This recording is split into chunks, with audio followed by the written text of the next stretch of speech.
Welcome to episode 5 of season 3 of the SkyTemple Podcast. My name is Yakamon, coming to you from, as always, the east coast of Australia.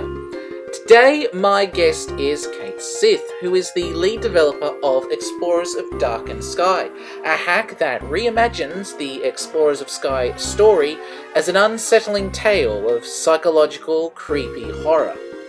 It starts off normally. You wash up on the beach with no memory, but this time as a Murkrow with a seemingly dark past. Of course, having no memory of that past is quite problematic. Doubly so for your partner, who finds Murkrow washed up on the beach. Vulpix is an innocent, naive Pokemon. Oh dear. Both Murkrow and Vulpix will be unwittingly drawn into the horrors that lie within Murkrow's past. I consider Cait to be one of my SkyTemple friends, so this was a lot of fun doing the interview, and for those who have played Darkened Sky, hopefully you will learn something new about the hack along the way. So, let's get into it. Alright, Cait Sith, welcome to the SkyTemple Podcast. It's great to hear from you. Yeah. Glad to be here. Well, so Explorers of Darkened Sky, it's not just a solo project from you. It's an effort by quite a few people, actually. So I thought, just for anyone who isn't aware of the hack or who made it, just run me through the team that that worked on the hack and what they did on the project so far. Okay, let's see if I can get everybody counted right. Let's see. You're just in the group chat. You did, I think you've done one or two things, but you're mostly moral support. Yes. Then all right. So I got Paz Calm around for story help, as well as Tenchi, who I brought in after Arc 1 for other story help. And then Dutch, he's done some cutscene stuff, because if I had to code this all on my own, I would explode. I got Sunk around for gameplay stuff, because I really liked the direction he took in Pokewanderer. And you can see that in some of the game design. Let's see. And then, And then there's Sek, who actually hasn't done anything, but he's moral support.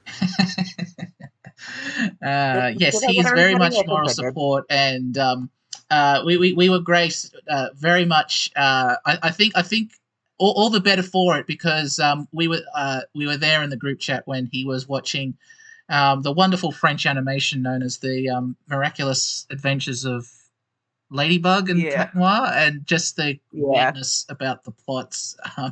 It's a bizarre kid now show. Know the lore. There is a lot of strange lore with that show.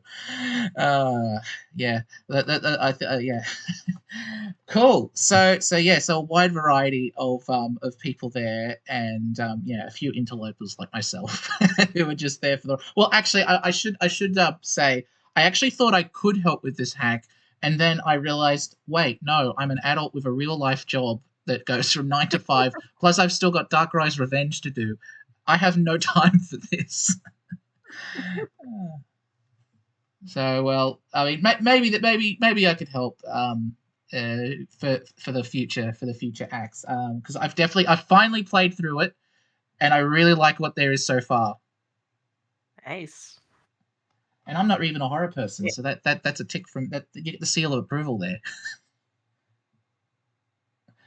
All right, so let's cast your mind back to whenever you thought of this hack, and really just give me the rundown on where the idea of this hack came from, and why you've decided to do it. All right, so some people might have known from the dev room, but this started back with Friday Night Funkin', of all things. The Hypno's Lullaby mod, which was essentially basically kind of this mishmash of a bunch of Pokemon creepypastas, and my mind just went back to reading all those old creepypastas with hyper-realistic blood about Pokemon. You know the ones. and one of them was Explorers of Death, which I actually knew about it before the ROM hack came out. I actually read the original version, and it was definitely like a nice itch in my brain, and it kind of planted the idea for, oh, what if I had a kind of creepypasta inspired ROM hack? And I actually ended up taking some of my inspiration from RPG Maker horror games as well, because I've always been fascinated with the idea of bad endings in video games, like kind of extended game overs. Some examples that might come to mind are like Corpse Party or Mario the Music Box, which is a Pandora's box of weirdness in itself. And also like got some inspiration from Zero Escape 2. So yeah, just kind of started on it. It was originally going to be like the normal game but creepy, but it ended up exploding into a kind of its own thing. Yeah, because I mean, playing through it, I mean, I guess it doesn't necessarily feel like if there was like hyper realistic blood in that in or just blood in general, I probably wouldn't play it, right? Like I'm not the type to. I look. I full disclosure, I was very much an internet sheltered person. Not for it was self sheltering actually. It wasn't for any. So I didn't. I went on very safe, very corporate websites, and then even outside of those, I had my niche autistic interests. So I missed a lot of vintage internet that a lot of people in their teens and younger experience. So um, this is very much one of the only kind of sort of stuff that I've had in this space. But I think even if you're not into creepypastas, I think it's actually quite a it's quite an interesting story in and of itself. Yeah, and like honestly, it's kind of pretty removed from creepypastas because as a writer, I'm kind of naturally avoidant to the kind of I wouldn't say amateur tropes. Like I know people joke about like the hyper realistic blood and the game counters is haunted, but I kind of wanted to have a kind of more mature psychological kind Hmm. of horror. Yeah, and I actually look. I prefer those type of things. I mean, I love Strung Up by Sketches, for instance. Like that one was, that one was grade A. It's that kind of again sort of it scratches that it's not jump scare horror. Like I hate jump scare horror. Like I Oh have yeah, me bad too. I have bad anticipatory anxiety. So I don't think I've watched a horror movie in my life, but at least not the ones where people get their arm sawn off with a chainsaw, or that you're not going to get me Yeah, watching. You're not going to get me watching yeah, Final Destination, that's for sure. yeah. At most, I myself watched the B movies like Killer Clowns from Outer Space. Mm, That was a goofy one. yeah, cool. So I guess for those who don't know, and again, I'm not assuming people have played this hack. I will say there are spoilers in every podcast interview. I never do, but I just presume if you're listening, you're a SkyTemple fan, so you might be interested in playing even with spoilers. But Yeah, definitely expect spoilers sometime down the line if we go into story questions. yeah. Well, my question. Well, since you were mainly about you mainly wrote the story, that was sort of my first couple of questions. And what I really what Darkened Sky is very much a divergent explorer's hack, right? Like it starts off Yeah. like with the same sort of story beats, and which then there's divergences, and then a pretty major divergence, sort of by the traditional chapter three. But I guess my question is sort of what processes do you go through when thinking of what changes to make in the story and when? Let's see. At first, honestly, it was kind of a right by the seat of my pants kind of thing, Mm. but around like chapter 3 onwards, I kind of went more towards the outline thing. Although to be fair, I have had the entire story idea planned out from the beginning. It's just like have a place I'm starting and a place I want to go, but I just kind of the joy is in finding out the journey. Mm. But right now, I will say that currently with the plan we have around, like when you face Mesprit, that's when things are really going to go off the rails. So Right. from that Yes. point onward, it's going to be flying blind pretty much Hmm. in So terms very of much, I divergence liken it from a the lot original to plot. Explorers of the Spirit, actually. At, in that it's similar story beats, a few divergences, and then suddenly, I think that, well, Spirit it starts to majorly diverge by the expedition. So this one's going a little bit longer, but yeah. Sorry, I think I cut you off. Were you going to say something else? Um, not, not really, but I also, since you mentioned the expedition, there, although like the whole general plot is gonna diverge, there's still gonna be quite a few divergences. Like you already mentioned the chapter 3 divergence, and also with expedition, that's you saw what happened at the end of chapter 9. So there Yeah. is gonna be some big plot divergences because I will say right now there are no time gears. There is no planet's paralysis. Mm. Yes, very. It's very, very much also a bit like Spirit, actually. Yeah. Okay, secretly, are you inspired by Explorers of the Spirit? Yeah. Would you uh, believe me if I said I've never played Explorers of the Spirit? I would actually like. There's so many hacks out there that that you can't play every single one. I know there are some people who have, and I admire your Yeah. dedication, probably because they're also mostly short. But yeah, it is a time commitment, Spirit, considering it's like a 10-15 hour hack. Um, yeah, I mean it is good. I think it's still one of the better ones out there. I think in terms of story, and it more so just Mhm. from a completeness perspective too. Yeah, it holds that title of being the first big complete one. Mm, awesome. So I guess I'll go back to the chapter 3 divergence. I actually wrote it down here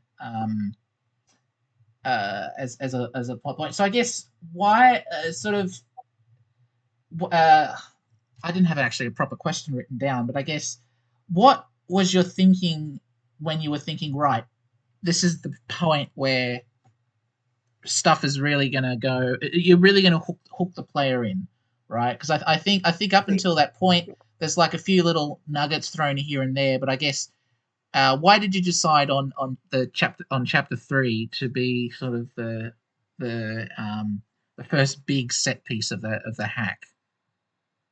Yeah, for me, it's partly because like chapter 1 and 2 are like super short. Mm, Like you could say that chapter 3 is kind of short as well, but chapters 1 and 2 are literally just few cutscenes, one dungeon, and then you're done. mm.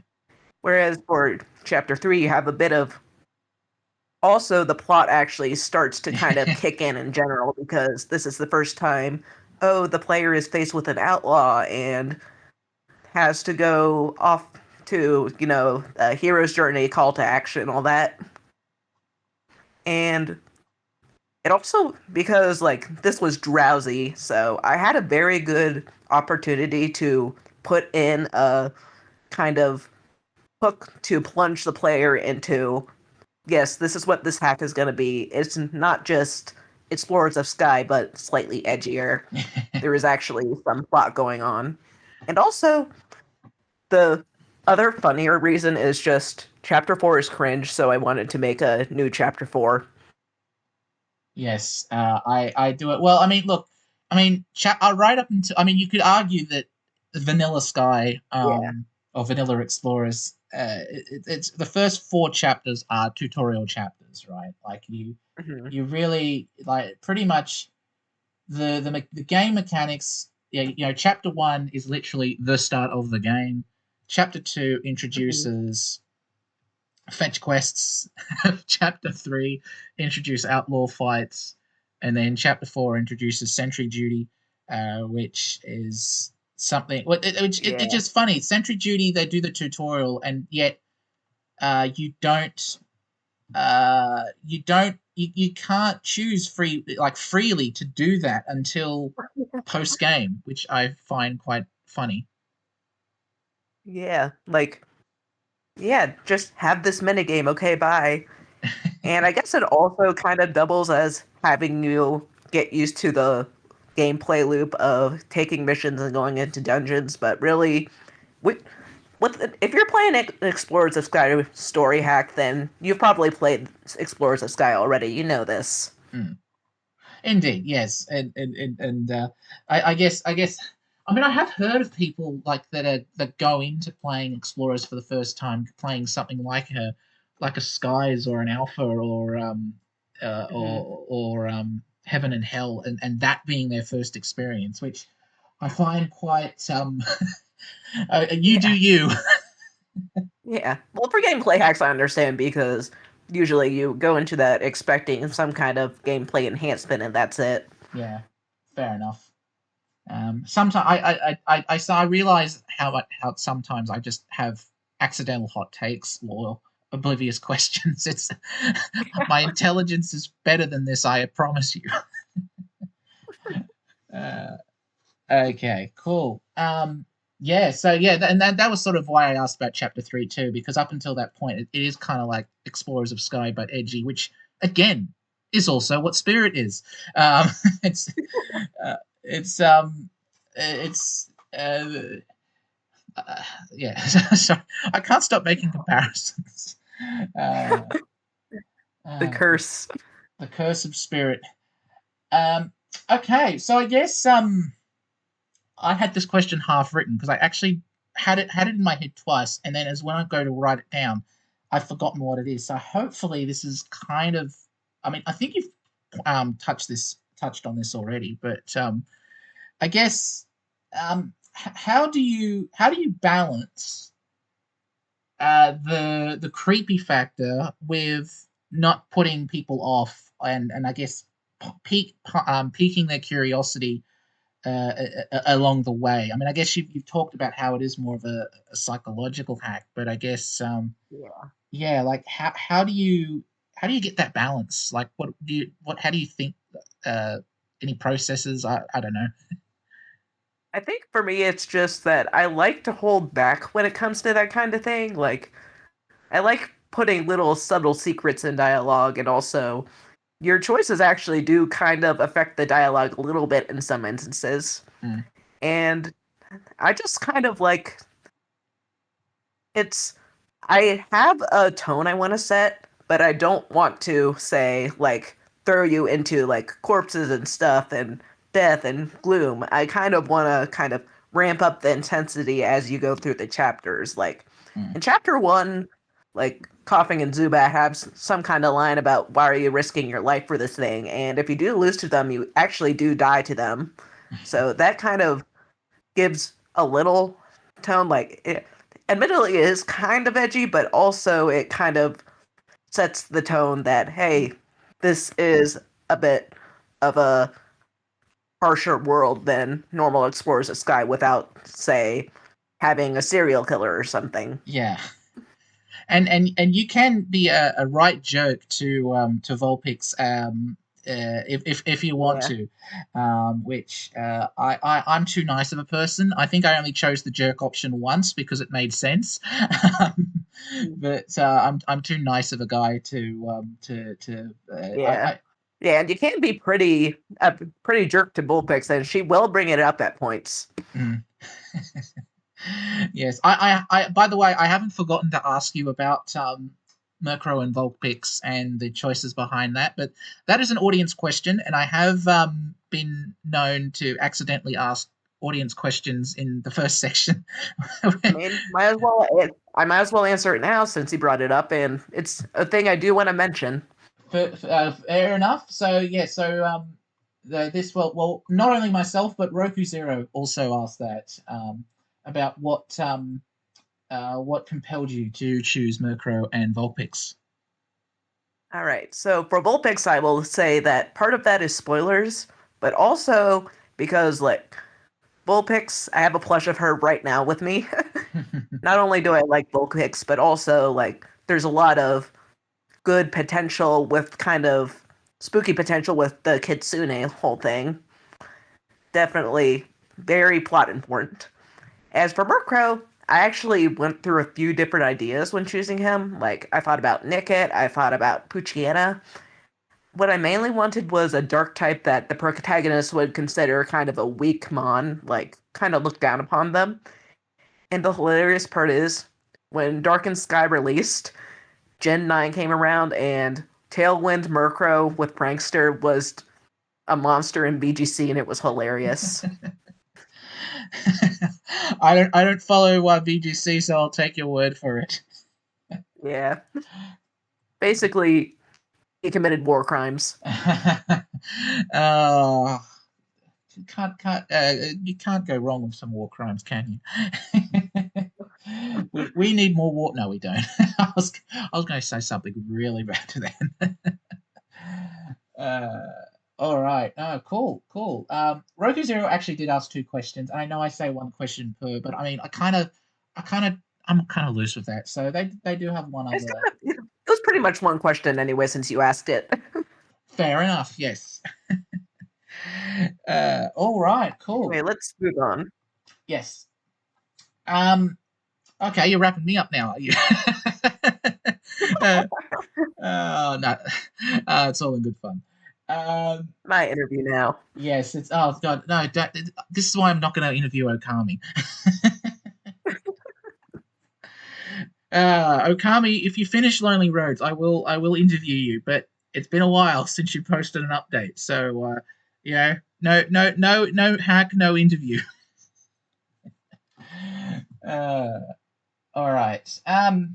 Actually, I didn't have this as a question written down, but I thought I'd thought. So also I guess also too, where did the I guess I'm probably going to get this wrong, but like where did sort of and actually, now I was more thinking of the trailer that you made for the SkyTemple Direct, but it's kind of relevant too. Is that like where I forget how many times it's brought up in the hack so far, whether it's once or more, but I know there's kind of like almost sort of dark poetry. Are you talking about the Crow nursery rhyme? Yes, I am, but it's also in chapter 4 where Murkrow's at the big stone slab, and it's kind of like dark poetry thing. Where sort of like what's that sort of inspired by or taken from? That's actually taken from there's multiple versions of it, but it's taken from an old rhyme about crows, corvids, all that. I think the version in Darkened Sky was, let's see, 1 for sorrow, 2 for mirth, 3 for a funeral, 4 for a birth, 5 for heaven, 6 for hell, 7 is for the devil his own self. Mm-hmm. And partly it was kind of fun to have kind of a creepy poem in there, but also it is pretty relevant to Murkrow himself. No, I like it. It adds to the character of the hack, the not the character of Murkrow. I meant the character of the hack and the setting of it. Plus, it is kind of intended to be a pseudo nightmare sequence. Yeah. It's definitely a nightmare sequence, but one that both Murkrow and Vulpix are sharing. So yep. It's very interesting, actually. I think the one thing that I'm sort of interested in is the innocence of Vulpix, even in the face of all of this horror around her, kind of just the innocence of what it is, and yet the loyalty towards a Murkrow, at least in my playthrough of the hack. I think it'll be interesting to see where the story goes from here. Yeah, it'll definitely be interesting. And since you brought it up, Vulpix is actually intended to be a pretty young character. Like, Murkrow is notably older than her. It's kind of implied by Chatot, since he's like, oh, why is a kid here? And also, why did you bring such an unlucky Pokemon? So, not referring to both of them as kids. Mirko's age is intended to be ambiguous, but I'd say you could interpret Mirko as either late teens or adult. Right. Yeah. Well, it's funny. Like, I actually envisaged the Explorers protagonists being mid-teens. Like, I know, like, mainline Pokemon, you're meant to be 10, and 10 is a really young age, but it's actually not that young in Japanese stories and manga and all that. But I don't know. I feel like being tied to a pole about to be executed. I feel like that would be too heavy even for a 10-year-old, to be honest. I just have this, and the fact that the partner has a house in the middle of Sharpedo Bluff, like, come on, they've got to be teenagers at least. They pay taxes. Yes, they pay taxes. A very, very high tax rate. Like this it's like the reverse it's like the reverse Cayman Islands in the Wigglytuff guild. I think the Beatles wrote a song about that. All right. Let's stop talking about story, because story is my thing too, and I could talk all day about story. But I think let's just talk about the TAC in general now. And I guess, yay. So having a team very much is beneficial to hack development. I know that through Darkrai's Revenge development being super slow now that I am an adult with a 9-to-5, 5-day-a-week job. Act 2 should have been out months ago, but only if I was unemployed. So, this swings and roundabouts, as I say. But I guess because you've been mainly focused on story, the gameplay has been largely set to Kitchen Sunk. So I guess how does it go? You two working together? Like, do they come to you with gameplay idea? You say yes or no. Like, how does that partnership work? Sunk doing most of the dungeon stuff because I was kind of new to dungeons, but around like chapter 4-ish, I kind of took the wheel more. So at the moment, it's mostly kind of me making the dungeons and Sunk reviewing. But also, we have this whole document where we document potential gameplay ideas, enemy ideas. We got some fun stuff written there, so we kind of plan the dungeons out before we actually go in and add the Pokemon, set the floors, set the items. And then Sunk and I just kind of playtest the dungeon. Right, cool. So I guess for those who haven't played Explorers of Darkened Sky or Poke Wanderer, and also for me, who does not appreciate a good gameplay when I see it, no, I say that in jest. But describe to me, I guess, what the direction of the gameplay is like, and where yourself and Sunk were going with it. Yeah. So what I wanted to do was kind of give enemies more of personality, if you will, because this hack has no recruitment, so I can go as crazy with enemies as I want. So I wanted to make it so that enemies can take a few hits from the player without, like, completely demolishing the player's health. I wanted to encourage item use. You can see that actually in Malevolent Phantasm, the Chapter 4 dungeon, where you get a bunch of pebbles, and the strategy, one, you can kind of use them on Shedinja, who is a kind of tank where he only takes 1 damage but doesn't have that much HP. And also, you can throw them at Haunter and Ghastly and walls because you can actually hit enemies and walls with rocks, so that was kind of a subtle way of teaching the player that. And also just having fun with just the kind of enemies we do, like Foggy Forest, there's a bunch of baton pass enemies because, honestly, it's just really funny. And also a fun positioning thing.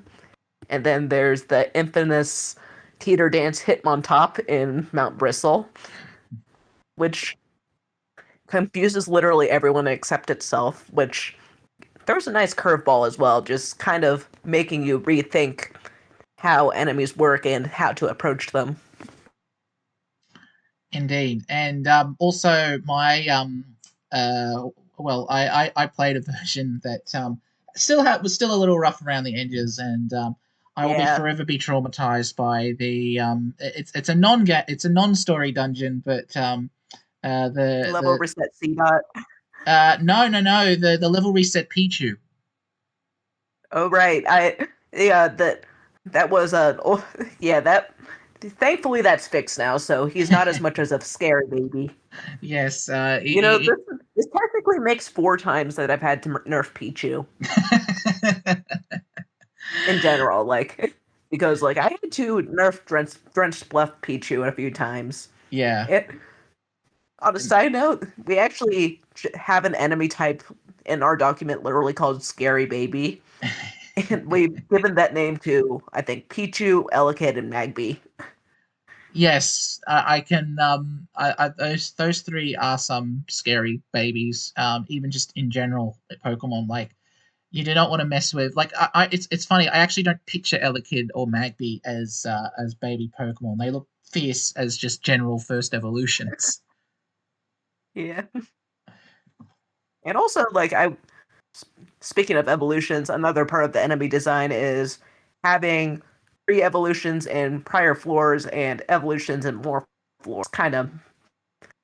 One to kind of teach the player, it's kind of like an upgraded version of another enemy. So it'd be like going from a regular mammal to say a pit mammal in Sheeran. But also sometimes they can completely flip around. For example, I think Magby is pretty different compared to Magmar.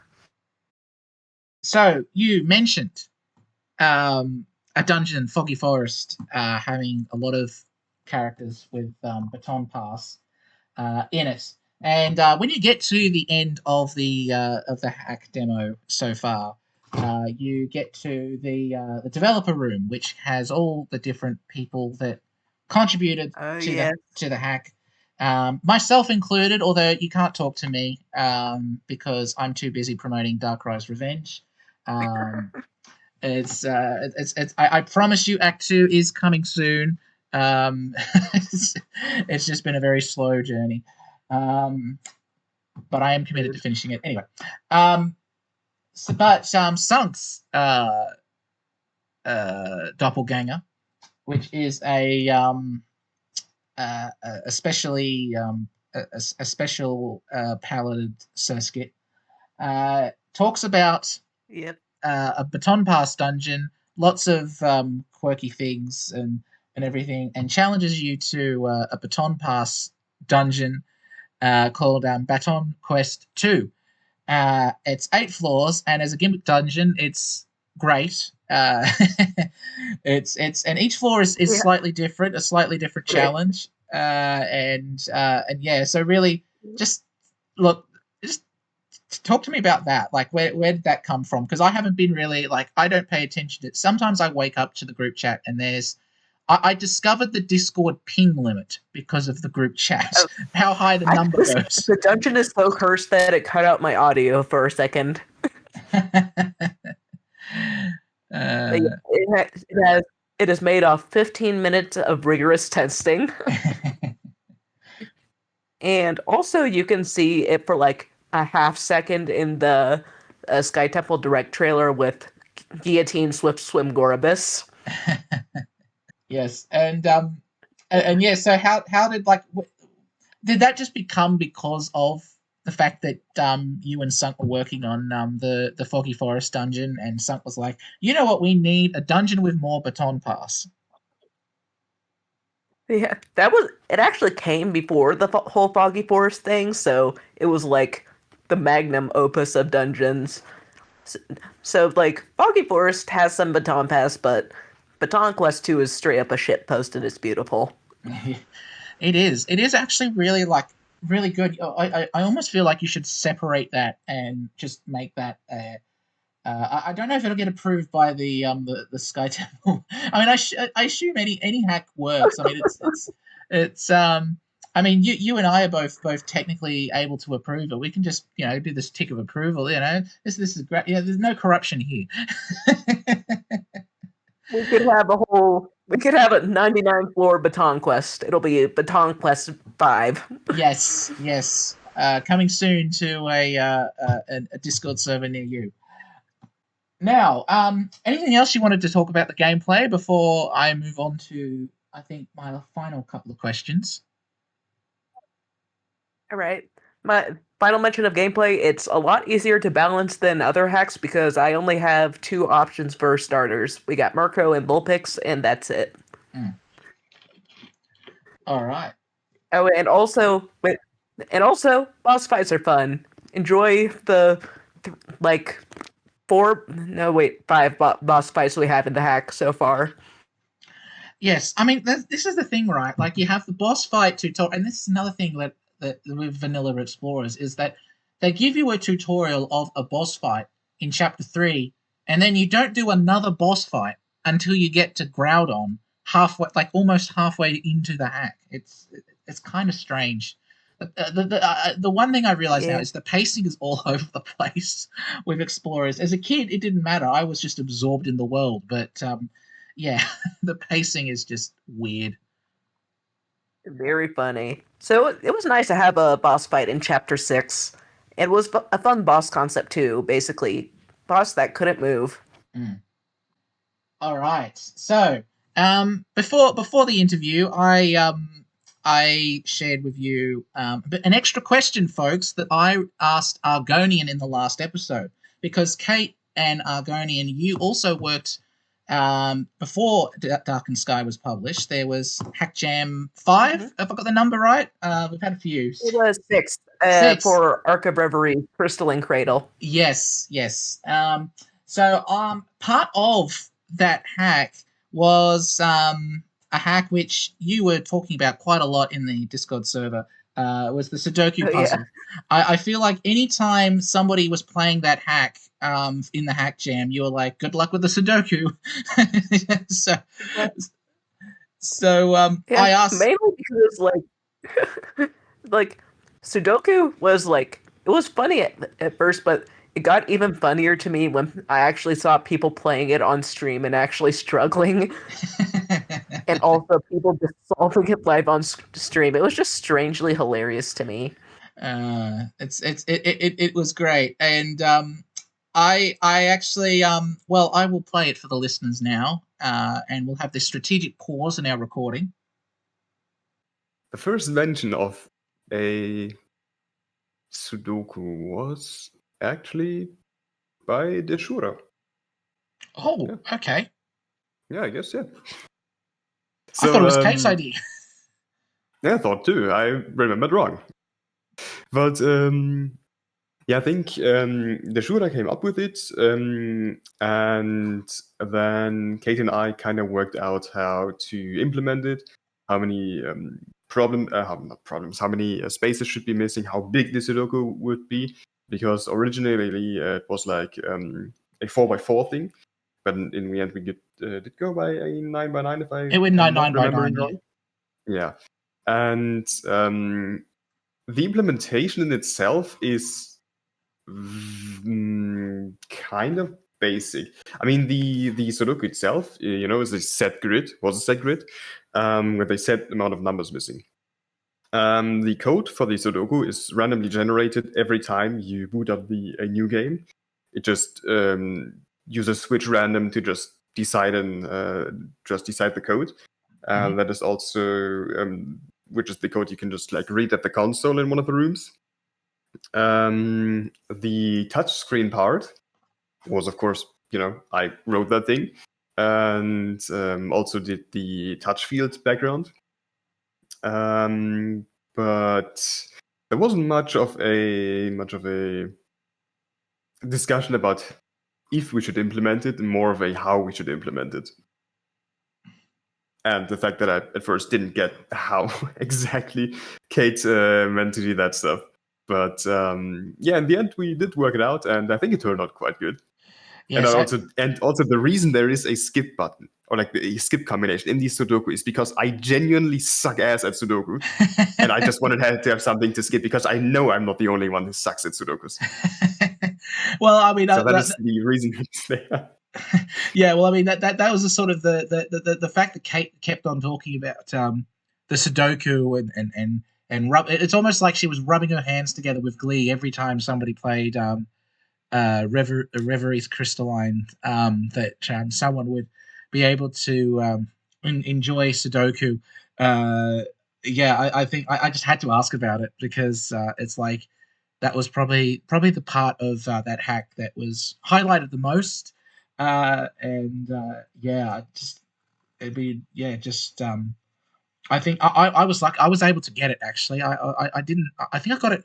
When I say I got it first try, it still took me a good 10 minutes, 10, 15 minutes. But I think once I got it, either I got an easy combination or I sort of. Yeah, you can be pretty. I mean, technically, you could actually get a combination that is just all the same, just like one number basically, because it just it just decides randomly what it is. There was actually with the displaying of a code, there was sometimes actually the problem that we had it in a way that the text box did not close in between at first, and when you had multiple same numbers behind each other. It just looked like it was one thing, so we had to also adjust that. And regarding the skip button, the only thing you have to live with after you skip is the text box of shame that says debug skip code. So you cannot make a video, skip this whole thing, and just pretend you have beaten it. Yeah, well, good for me. I was able to solve it. It was there were different numbers, but perhaps I have just a natural gift for Sudoku. Maybe, who knows? Okay, that silence is done. So I guess the Sudoku was fun, but just share with me just anything you want to talk about. Well, firstly, actually, I'm going to ask, and I'm going to ask this question. So you've created the two hack jam hacks. Most recent one, you've had Arc and you've had Arc. Now, is Arc connected to Arc? Yes, in fact, Eve from Arc 1 appears in Arc 2 as a major character. And they're not like super strongly connected plot-wise, but they take place in the same universe, same timeline. Yeah. Or timelines if you take one interpretation of Arc 2. Yes, because that one also has like Darkened Sky. Darkened Sky, it is a linear path in the sense that there is a plot and you just get bad endings, whereas Arc 2 is multiple endings that could end in, like the hack ends in different ways. I think there's 6 or 8. It's four ways actually. Oh. Although 4. Okay. My memory is terrible. Yeah, and Arc 2 was definitely like a visual novel. It was kind of a proof of concept of a hack that used no overworld sprites and did not have any dungeons. And it was really interesting because I was able to like straight up use my art plus Deshura's Pokemon arts for it, and just it was just really interesting to do. And I actually took inspiration from Radical Dreamers of all things. If you guys don't know what that is, if you know like Chrono Trigger or Chrono Cross, it's a game kind of sort of an in-between between those two. I definitely want to revisit the concept because I do want to kind of lean more into the Radical Dreamers aspect of having like a static HP value throughout scenes. Yes, no, I'm not. I'll have to look that up myself. There's a lot of media that I am completely ignorant of, which I shouldn't be. Yeah, it's pretty obscure, but it's definitely something interesting to look up. Cool. Yeah. No, that's great. That's great. And yes, one thing I didn't mention actually at all in this interview is that you are a spriter and an artist as well, and you do get we do have custom art in both hacks. Mentioned. I forget. Are there any custom sprites yet in Darkened Sky? I don't think there are. Well, technically, yes, because one, there's the Chapter 6 boss, which was basically an edited executor sprite, Yes. and also Murkrow has starter animations simply because I actually made them. Like, normally Murkrow doesn't have all those animations, but I decided to make them. Yes. Well, I guess that you kind of have to if you're making Murkrow a player Pokemon in an explorer's like hack, which has build and stuff like that. Yeah. Plus, it's nice to have all those animations rather than just relying on the event sleep stuff. Oh yeah, absolutely. All right. I also did portrait edits a little bit. Portrait edits, yes. Like Murkrow's stunned is different than the one in the repository, and also Bullpix has a few extra ones you see in Chapter 4. Mm-hmm. Last question, and oh geez, we have filled up the time, haven't we? If another hack gem was to be held soon, and there's no guarantees of when that's going to happen, hopefully there will be one day. We can't just end the hack gems; people like them. But any hints as to what you might want to do next with a hack? My plan is to, if things go through, collaborate with Sunk on a gameplay hack. Ooh. Just a little fun dungeon hack. Nice. Well, there you go. But not Baton Quest 3.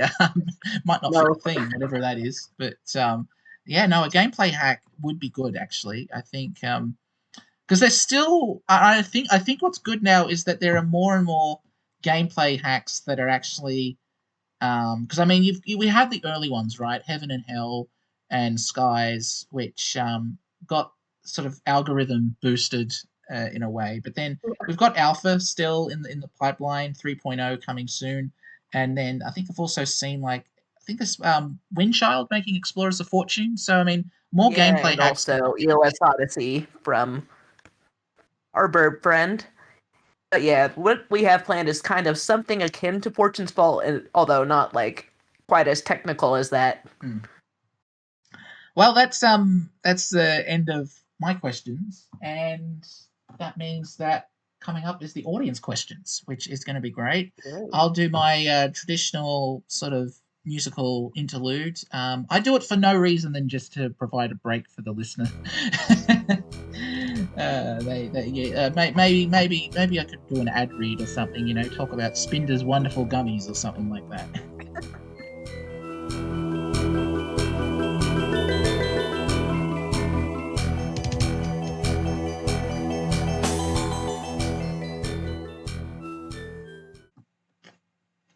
Well, I didn't decide on doing the ad read, but I do have questions from people, or maybe they aren't questions. Who knows? I did say I did make the point on the server that they don't have to be about your hack because it's an interview with you, and it's almost a bit like a Reddit AMA. Yeah. All right, give me those Reddit questions. All right. What are your views on cancel culture? No. I can never be canceled. I'm too powerful. Yes. Yeah. All right. Let's get to Roku Zero's other question. I think you might have answered it before, but this one's actually a bit specific. And it's funny. I was joking about Explorers of the Spirit before. But Roku Zero's question is actually, what ROM hacks of Explorers of Sky inspired you in making Explorers of Darkened Sky? Yeah, for me, it was actually Poke Wanderer in a way because of the gameplay aspect. But the rest of it was actually pretty independent of any ROM hack. It was just kind of a story idea I had, and that meshed with the gameplay inspiration from Poke Wanderer, and here we are. So, well, actually, I'm just looking here in no particular order. Sek has put in a question. He says hi. Hi, Sek. Say hi to Millie for me. Yes, we love Millie. He or she, I forget, or they, I'm not going to judge. They are goofy. Goofy, brainless cat. Yes. Cool. Chessian asks, so when are we getting Explorers of Light and Sky? Explorers of Light and Sky is Explorers of Sky, but all the mentions of no wait, Explorers of Light and Sky is literally just 4Kids. It'd be the 4Kids dub of Explorers of Darkened Sky, and replace replace all the horror with like a shadow dimension or something. Yeah, gonna send you to the Shadow Realm where your soul will be tortured forever. Hey, it worked on me as a kid. I didn't realize that there was censoring, but then again, I was ignorant of a lot of things.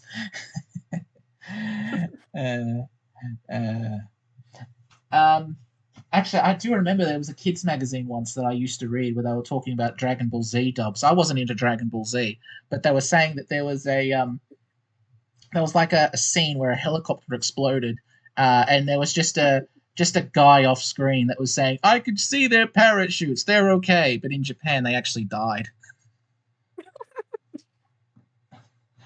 Gotta love Western civilization. Okay, let's get you to the next question.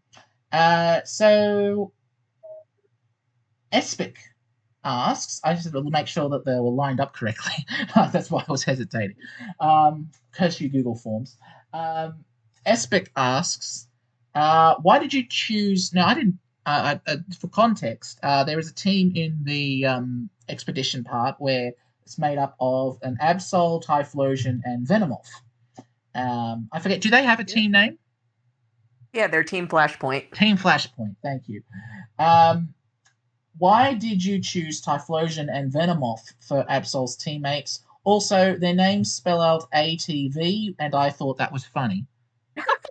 I just realized that. Oh my gosh. Shout out to the Twitch Plays Pokemon All-Terrain Venomoth. But yeah, for the Team Flashpoint, I knew I wanted to have Absol. And honestly, I just kind of like Typhlosion. And Venomoth is a cool niche pick. We actually went through a few different options, I think. But it ended up, honestly, like, for Typhlosion and Venomoth, they were cool. And also, with Team Flashpoint, it has something to do with the point at which a chemical is ignited, I think. So I wanted a fire and a poison type. Yeah. Oh, yeah, I think I did. I think they were chosen, like, through some kind of goofy poll we did in the group chat. Right. No. Oh, actually, I was going to say no Infernape, but I actually don't like Infernape all that much. So you get a pass. I'll say, why Typhlosion and not Infernape? But actually, I prefer Typhlosion. And also, as a side note, the reason Venomoth is the leader is because, like, just seems like the most responsible out of all of them. Typhlosion's a bit of a goofball, and Absol is just edgy in the corner. Yes, I sense foreboding of doom. He's kind of like the poor Absol. Can't catch a break. He's always such a nervous Pokemon. I don't mean just in Darkened Sky. I just mean Absol is just a nervous Pokemon in general. Forced to sense the bad vibes. Yes, bad vibes Pokemon. Okay. Jifane also submitted something to the form. He wants to know B ? B. There is Beedrill in Apple Woods. Yes. So there is B in the hat. Yes. I don't think Combi and Vespiquen are around though yet. No, I haven't seen Combi and Vespiquen either. For those who don't know, Jifane's favorite line is the Vespiquen Combi combo line. They're very cool Pokemon, I think. Even if Jai wasn't in the server, I like Combi and Vespiquen. They're cool, especially after new Pokemon Snap. Yeah. New Pokemon Snap. Hey, consider it a blessing that you don't have to beat them up.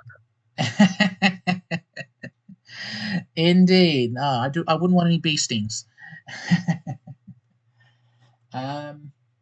Okay. Evie and Vulpix 2000 asks, would you consider a Spanish translation for the hack? I definitely would, but only once the story is all complete, because I want to, like, get Explorers of Darkened Sky into a quote-unquote finished state before I do that. Yeah. Partly because I'm using a US ROM, which doesn't support multiple languages, so it would involve translating the whole darn hack. Yeah. And if I have to make any major changes, that would be a bit of a hassle.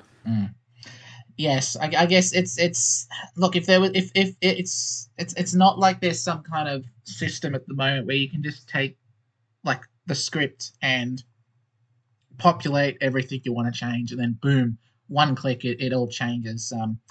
Unfortunately, it's not it's not AI at the moment, or scripting. Part of the reason I'm using the US version is, one, because a bunch of patches were compatible with it, but not EU at the time. 2, S&D stream at the time. And 3, it's just a lot less clutter to just have, like, the English lines and not a whole bunch of supplemental, like, Italian, French, etc. lines in the code. Yeah.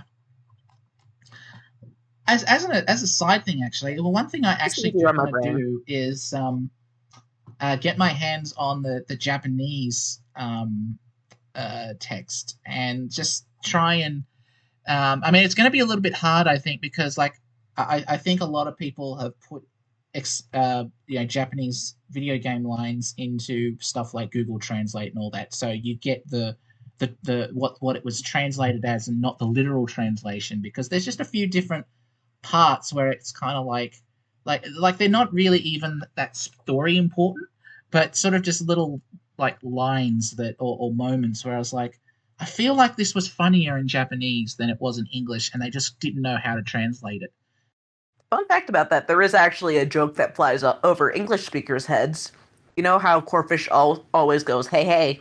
Yes. Well, his Japanese name is actually Higani, or I think that's the correct pronunciation. Yes. Hey, Higani. It's quite funny, actually, because for some reason I think someone... I was watching a clip. I don't know. Somebody in a server, Discord server, was sharing something that was not Corfish related, but it was a thing from the Gen 3 anime.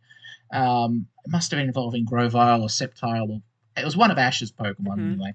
And yeah, it was funny. Like I could hear "hey, hey," and I was like, "Hang on a minute."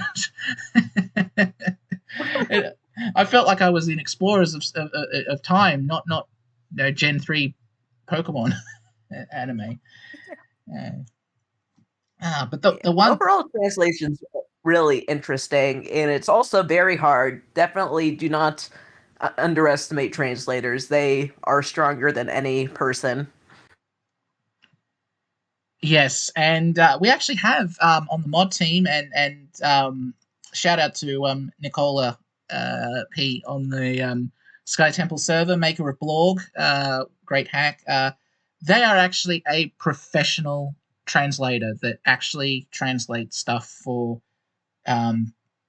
companies, and I envy them because they probably learn of media months in advance of the general public, and it's like, oh, the trust that translators need to, like, the trust that sorry, the other way around, the faith that translation companies have, that big streaming companies and video game companies have to put in translation teams, and the ironclad non-disclosure agreements they have to go through. It's I could not do it. I could not do it myself. Yeah, and I've actually experienced like seeing game developers I know getting kind of scanned with bad translations, like horrendous translations. So yes, definitely a very tricky field. Very, very, very underappreciated, I reckon. Very much so. Okay. Last one is from 8x, who I feel like this is actually written as I feel like this is an 8x submitting it, but Sunkern from Mystery Mail 5. But he asks, the story thus far may leave players perplexed, but I still wonder, what spurs its ciphertext? Honestly, I just kind of like the mysterious factor of it, but also it's been pretty fun to mess with ciphers. And actually, you can get a cipher from Krogunk in what used to be the swap shop. I actually reformatted it into a cheat shop. And 8x has already cracked the cipher I left there, and I have a second idea for a cipher that I've been cooking, and it's gonna be a fun little egg hunt. Very nice. Ciphers fly over my head completely. I tried solving one for the secret stuff in Rainbow Heritage, and it took me many hours. And yeah, it was just my brain does not think in let's put it this way: the Mystery Mail 5 secret in the ROM, even though it was probably the most accessible secret. I still needed 8x to like baby step as to okay, how does this work? How do players solve this? I don't understand. If ever you want to like like I said, the Sudoku I managed to solve. That was Sudoku is that's logical, right? Ciphertext, no. I cryptology is not my thing. But yeah, also in general, it's just a fun way to engage the player a bit more directly. Oh yeah. Like aside from Krogan secrets, there's also some ciphertext in the waterfall cave. Although that's also partly kind of to reflect the whole thing is getting corrupted the more layers you go. Yes, yes, and that's one of the things about this hack is that there's all those little bits of stuff that you can potentially skip, if you aren't curious, like Yeah. the You can legitimately skip a lot of things. Like was drowsy, you can lose to him, and that opens up a whole different thing. If you are enough of a jerk to Vulpix, new dialogue options open. Well, mm, not options open, but like dialogue changes. For example, like in, in Chapter 7, Vulpix tells you different things depending on how much of a jerk you've been. And and like even in the Groudon puzzle, it's possible to like if you fail it enough times, the game just moves on.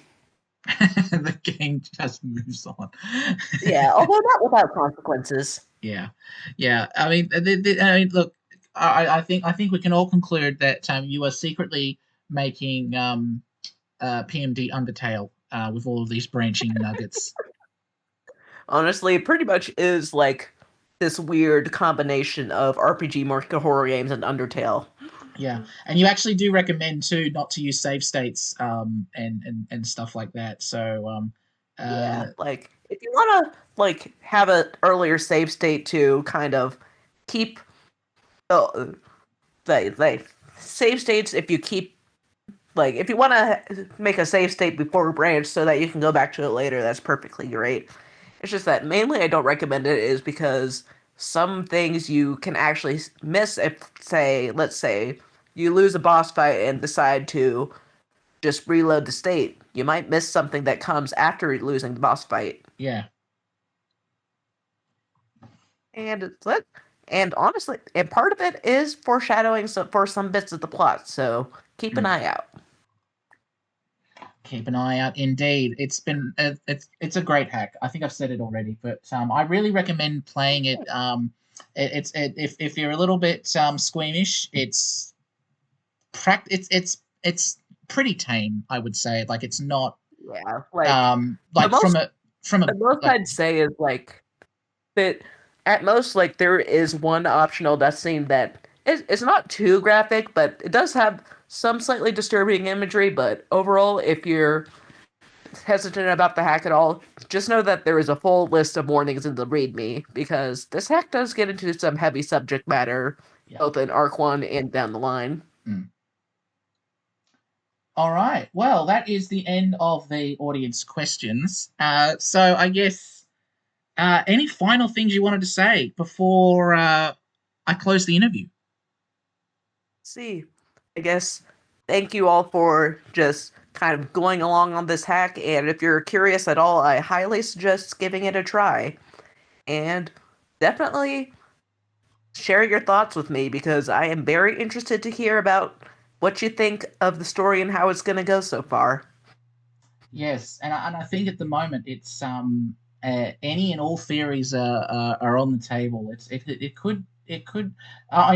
probably look. I think it's going in one direction. The foreshadowing is suggesting one thing, but I mean, there's probably going to be a twist or two. And now that I've said it, you're probably like, oh crap, I've got to write in some twists now that Yakko has said it. Well, thanks for having me on, and have a good night or day or evening wherever you are, listeners. Yes, wherever you are. I'm sure. Usually, I put this premiere on at like 3 in the morning Australian time, because I want people to actually listen to it when. 3 a.m. Yeah, 3 a.m. Yes. It's wonderful being in Australia. You get all these weird time zones. I'm so glad. I'm so glad I get to watch a Formula One in a normal time for the first time in like 8 months today. But other than that, yeah, time zones are a pain. Thank you again, Cait, and go out, play Darkened Sky, play any hack, really, just SkyTemple, it's awesome. Woo. The time just flew by with that interview. I was amazed when I saw the recording time. The time just flew by with that interview. I was amazed when I was checking on how long we were recording, and we were already 45 minutes in and hadn't gotten to audience questions yet. Thank you again to Cait Sith for the interview. And also, I want to acknowledge the whole dev team working on this hack. Kitchen Sunk, Pascalan, Dutch Spaniard, Tenshi, and Sek. All of you are doing great. This is the final episode of the SkyTemple podcast for 2024. I'm going to be taking a hiatus for a few months while I work on getting the next part of my own ROM hack published and out the door. But rest assured, I plan on coming back in 2025 with more creator interviews and insights from the SkyTemple community. So until then, it's goodbye.